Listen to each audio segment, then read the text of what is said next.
Stop.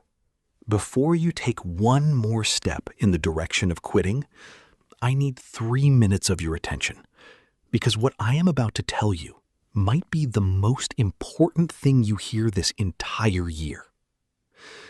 There is a phenomenon that happens in every long pursuit, in business, in health, in relationships, in creative work, that is so predictable, so universal, and so consistently mistimed that it has destroyed more potential than failure ever has. It is the moment when the effort feels highest and the return feels lowest. When the investment is at its peak and the reward is still invisible. When every rational signal says stop, you are not making progress, the plan is not working, the destination is not real. And the only irrational, stubborn, completely undefendable thing to do is keep going. That moment is not the signal to stop. That moment is almost always the signal that you are about to break through.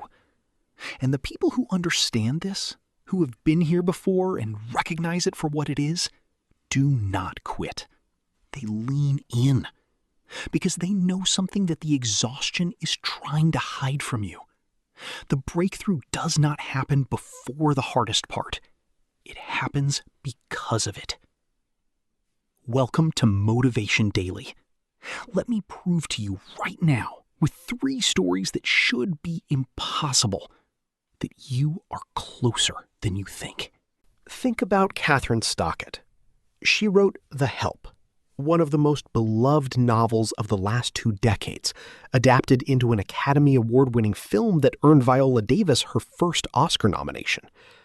Before any of that, Kathryn Stockett spent 3.5 years writing the manuscript and received 60 literary agent rejections. Not polite form letters, personalized rejections that told her in various ways that the story was not commercially viable, that the voice was not right, that the market would not respond. 60 times someone in a position of professional authority told her that the thing she had spent years building was not good enough. After rejection number 60, most people would have stopped. Most people would have accepted the consensus. Stockett sent it to agent number 61. That agent signed her. The book sold 40 million copies worldwide.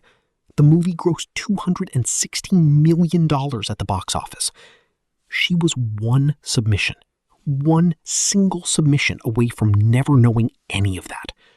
She was not failing at 60 rejections. She was one step from everything.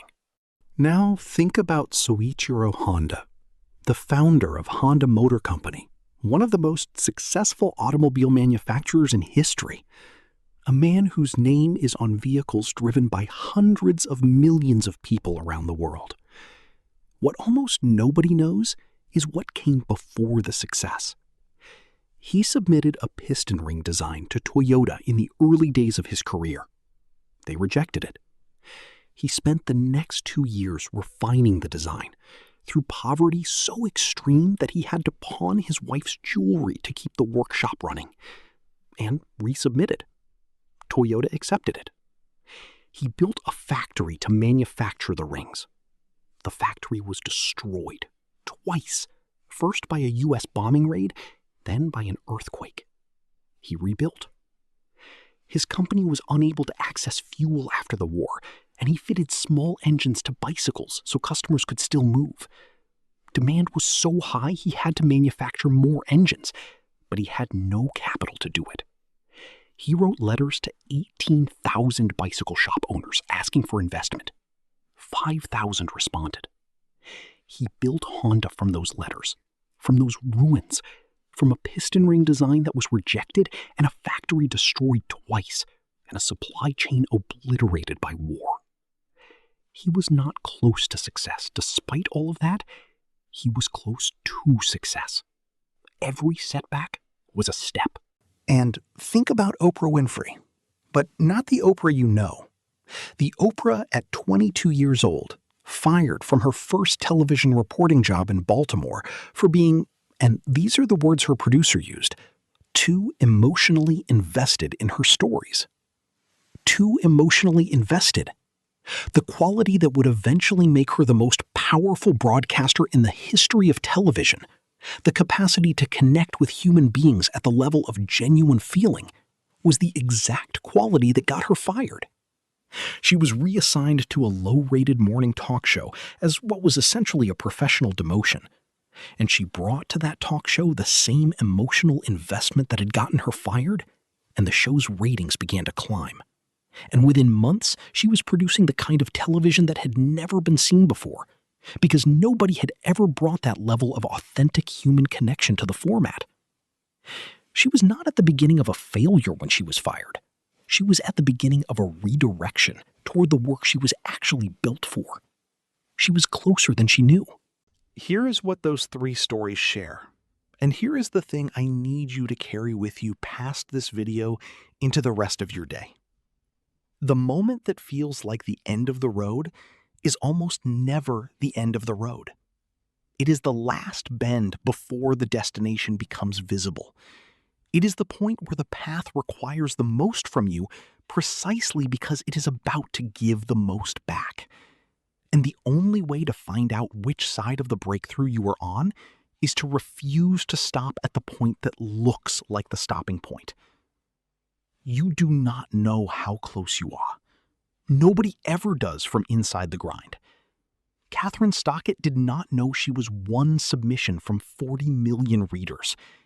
Sohitro Honda did not know he was 1 letter from a global empire. Oprah did not know she was 1 demotion from redefining an entire medium. But they kept going anyway.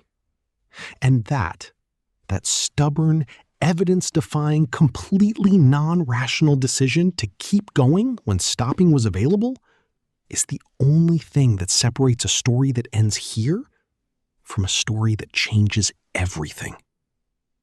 You are closer than you think. Keep going. Share this with someone who is 1 step from something extraordinary and does not know it. Subscribe to Motivation Daily. We show up every day for the people who refuse to stop before the breakthrough. Drop a comment and tell me, what is the thing you are going to keep going with today, even though the progress is not yet visible? Name it. That commitment is the next step. Let's go.